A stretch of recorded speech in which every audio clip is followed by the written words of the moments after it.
Olá, o Repórter Eco vai discutir a crise climática no mundo. A Organização das Nações Unidas realiza de 2 a 13 de dezembro, em Madrid, a COP25, a Conferência Internacional sobre Mudança do Clima. O objetivo é avançar nas negociações para colocar em prática o Acordo de Paris. Veja os destaques do programa de hoje. Os cientistas explicam como as ações humanas alteraram profundamente o nosso planeta. Relatório recente do IPCC da ONU mostra a relação entre o uso inadequado do solo e desperdício de alimentos com o aquecimento global. E a ativista socioambiental Paloma Costa, famosa pela atuação na ONU, defende uma maior participação dos jovens nas ações pelo futuro da Terra.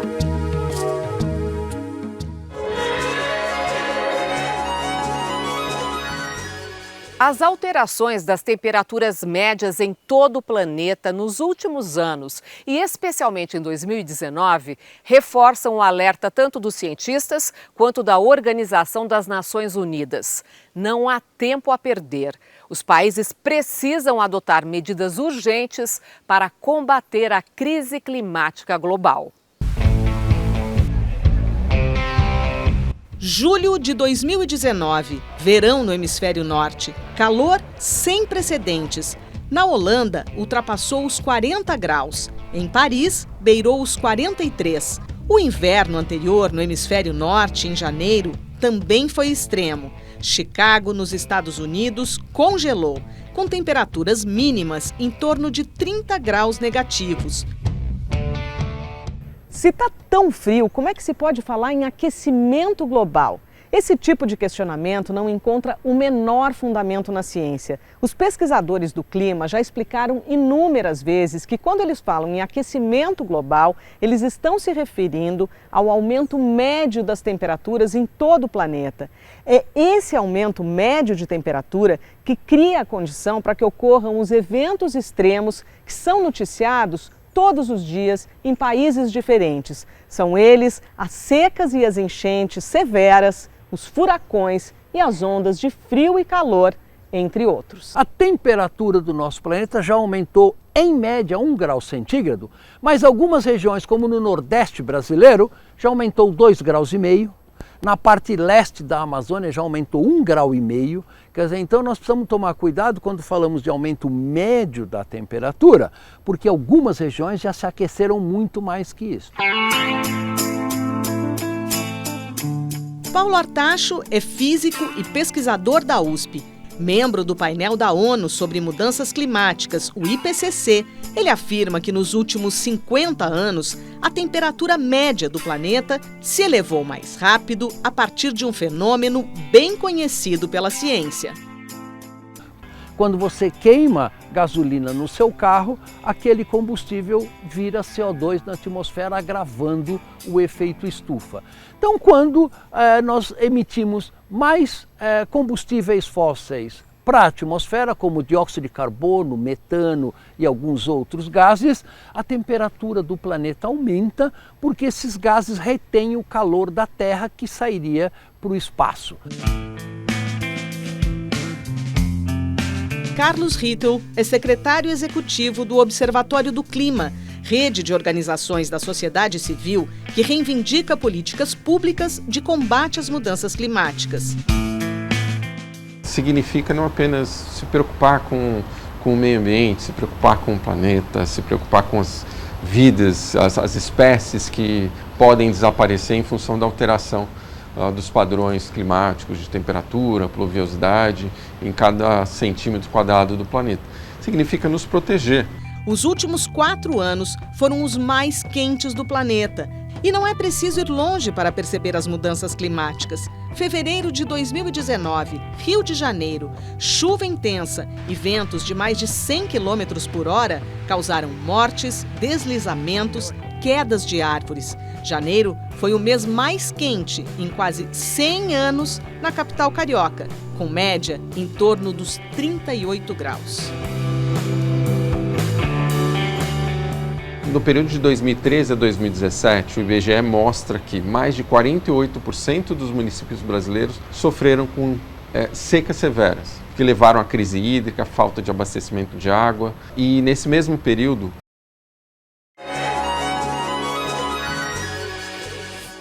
Relatório recente do IPCC, o painel científico das Nações Unidas sobre mudanças climáticas, mostra que a ocupação do solo deve ser repensada, assim como a nossa dieta. A recomendação é a ingestão de vários tipos de vegetais sem desperdício de alimentos.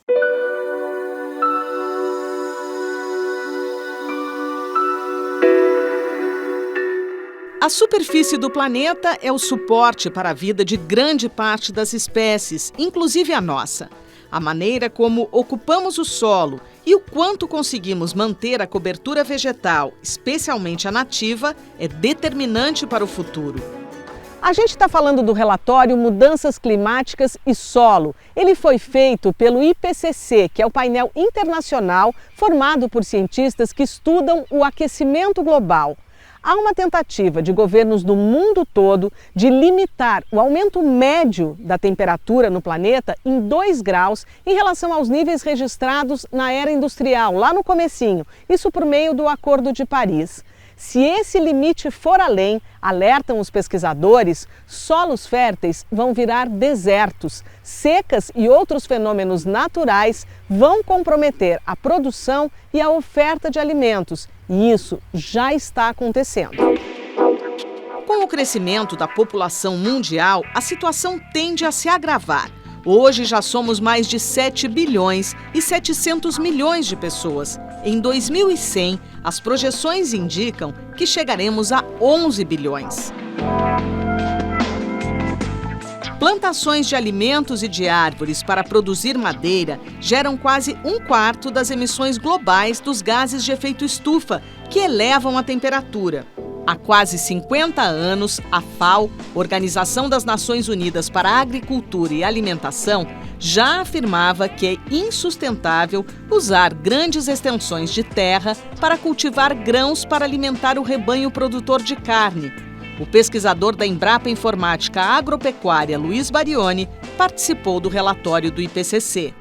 As mudanças climáticas, elas geram eventos extremos, que são secas prolongadas, redução dos estoques de água, por exemplo, a irrigação, furacões e assim por diante, tempestades, eles geram um risco maior para a produção de alimentos. Os processos de degradação e desertificação, eles geram uma tendência, nós temos menos área disponível. A nossa base de produção está sob risco. E aí nós podemos, em algumas regiões, não produzir a quantidade de alimento necessária para a população.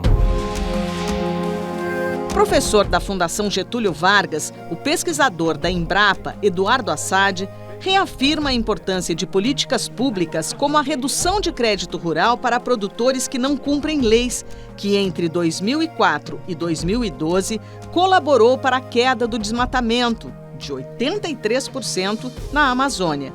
Na época, a produção de soja e do rebanho bovino cresceu. Entre 2012 e 2018, a anistia a produtores que desmataram ilegalmente e a redução de unidades de conservação como parques geraram aumento da taxa de desmatamento em 71%. Durante 40 anos, o Brasil investiu absurdamente no conhecimento em agricultura tropical. Nós temos aqui, nessa unidade, aqui, na Embrapa Informática, mais de 1 milhão de referências bibliográficas que mostram como produzir direito, sem provocar problemas na agricultura. Então, você pode conciliar assim, intensifica a produção agrícola, aumenta a sua produtividade, que é o que está acontecendo no Brasil, sem a necessidade de fazer esse desmatamento ou causar esses impactos grandes no meio ambiente. Que a maior riqueza que o Brasil tem está na sua biodiversidade e na sua possibilidade de fazer uma agricultura agroambiental equilibrada. E isso tem preço, isso vale dinheiro, muito dinheiro. Então nós temos que aprender a usar essas coisas a nosso favor e não contra. a diversificação da dieta, com grãos alternativos à soja, milho e arroz, legumes e frutas e alimentos de origem animal produzidos em sistemas de baixa emissão de carbono, é recomendada pelos cientistas. O combate ao desperdício também. Cerca de 1/3 da comida produzida no mundo vai para o lixo. É preciso repensar as monoculturas, grandes plantações de uma espécie só. O número de culturas que são utilizadas pela humanidade hoje é uma base muito estreita. Nós temos milho, soja, arroz, batata e trigo, que é a grande maioria da nossa dieta. Nós temos aí, em torno de, só na Amazônia, 75 milhões de hectares desmatados. São áreas que são degradadas ou estão em regeneração. As outras são produtivas. Ao invés de eu desmatar, eu vou fazer produção agrícola nessa região, criando programas de governo que incentive a produção nisso. O Brasil não precisa desmatar 1 hectare para dobrar a sua produção agrícola.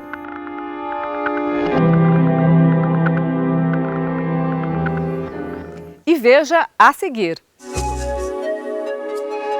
Uma conversa com a ativista socioambiental Paloma Costa. A brasileira que fez sucesso na última cúpula de ação climática da ONU defende a participação dos jovens nas ações sobre o futuro da Terra. O Repórter Eco volta daqui a pouco.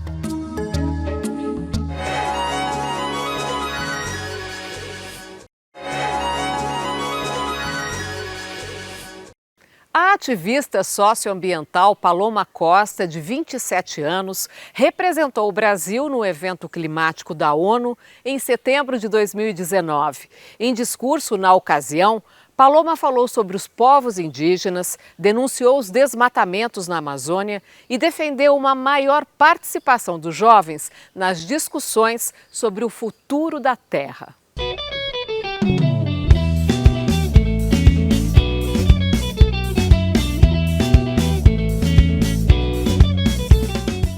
Eu tenho 27 anos, estou terminando meu curso de Direito na Universidade de Brasília. Sou coordenadora do Grupo de Trabalho de Clima do Engaja Mundo, que é uma organização de jovens, voltada para jovens que acreditam que mudando a si mesmo, o seu entorno, a gente é capaz de mudar o mundo. Eu sou assessora no Instituto Socioambiental. E eu sou cofundadora de uma organização, de um coletivo de cicloativistas que chama Ciclimáticos, que a gente vai de bicicleta, documentar como as pessoas estão sendo impactadas e o que elas têm feito para se adaptar. O entusiasmo desta cicloativista convicta é contagiante. Paloma Costa vibra ao falar das ações que faz para engajar a juventude na causa climática e também do aprendizado conquistado ao manter contato constante com povos indígenas. Tudo começa assim, mais ou menos, quando eu entrei no Instituto Socioambiental e pude entender melhor como é que funcionava essa relação dos povos indígenas com a floresta, sabe? E manter a floresta em pé. Quando eu vi esse papel fundamental que os povos indígenas exercem e pensando que eles, além de, estarem fazendo coisas, por exemplo, reflorestando rios, reflorestando as comunidades, também porque eles entenderam qual é o impacto do clima no território deles e como eles têm defendido o território deles com a vida deles, eu me peguei pensando assim, que opção eles têm, né? Se o território deles é a vida deles. And I'm delighted to welcome to the stage Paloma Costa. A brasileira foi escolhida entre centenas de outros jovens de vários países para participar ao lado do secretário-geral da ONU, Antônio Guterres, do indiano Anurag Roy e da sueca Greta Thunberg, da abertura da Cúpula de Ação Climática das Nações Unidas. O evento antecedeu a Assembleia Geral da ONU em setembro de 2019, em Nova York. Eu até me lembro, assim, antes da cúpula, né, eu tive uma reunião com o secretário-geral da ONU. E aí a gente estava lá em reunião e ele falou pra mim, legal, o que você vai falar? E aí eu comecei a falar desses meus projetos que eu tenho, educação climática, não sei o que lá, e ele falou, em português até. E eu achei isso muito simbólico, pelo menos, né? Mas ele falou, Paloma, você é a única pessoa aqui nessa mesa que vai trazer a visão dos povos indígenas e vir com essa força de ser uma mulher do sul global. E aí eu falei, nossa, que missão, né? Paloma conta que recebeu muitas contribuições de várias pessoas enquanto preparava o discurso, mas no fundo confessa que já sabia o que queria falar. É muito ruim a gente estar num mundo que a gente vê as pessoas regredindo, sendo que eu ocupo esses espaços da juventude, vejo que a juventude está indo para frente, querendo mudar os hábitos, não aceitando trabalhar em empresa nenhuma que ganha dinheiro com desmatamento, querendo fazer boicotes a produtos que vêm do desmatamento. Então eu queria falar sobre isso, falar que a gente não aguenta mais essa regressão. Eu não quero ver a Amazônia toda queimada. Eu não quero ver o fim do mundo para a gente começar a fazer alguma coisa. Eu quero que a gente faça já. Com sorriso largo, olhos brilhantes, repletos de esperança e determinação, Paloma defende a participação dos jovens em ações decisivas para proteger o planeta. Qual é a importância dos jovens se engajarem nessa causa? A importância deles estarem agora nesse movimento é porque nós somos os futuros líderes. Eu espero estar sentada daqui a um tempo na ONU, não falando na mesa de abertura como uma jovem, mas talvez como uma líder mundial, junto com os meus colegas, tomando decisões realmente conscientes e que prezem para um futuro, para a gente que está aqui agora e para quem está por vir. E para que mundo a gente vai se a gente continuar achando que é isso que a gente quer e não está disposto a mudar nossos hábitos, fazer coisas diferentes, sabe? Eu acho que o que falta mesmo é vontade.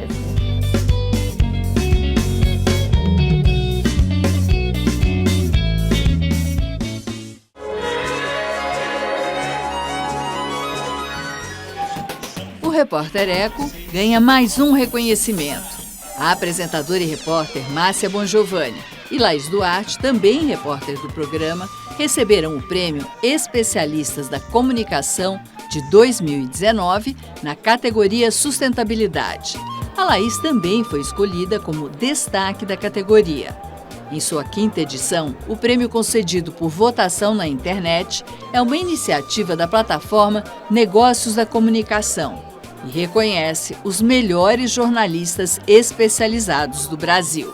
Adriana Couto, do Metrópolis, venceu com destaque na categoria Cultura. O repórter Cunha Júnior e o apresentador Marcelo Taz, do Provocações, também foram indicados. A equipe do Repórter Eco comemora a premiação dos profissionais da TV Cultura de São Paulo.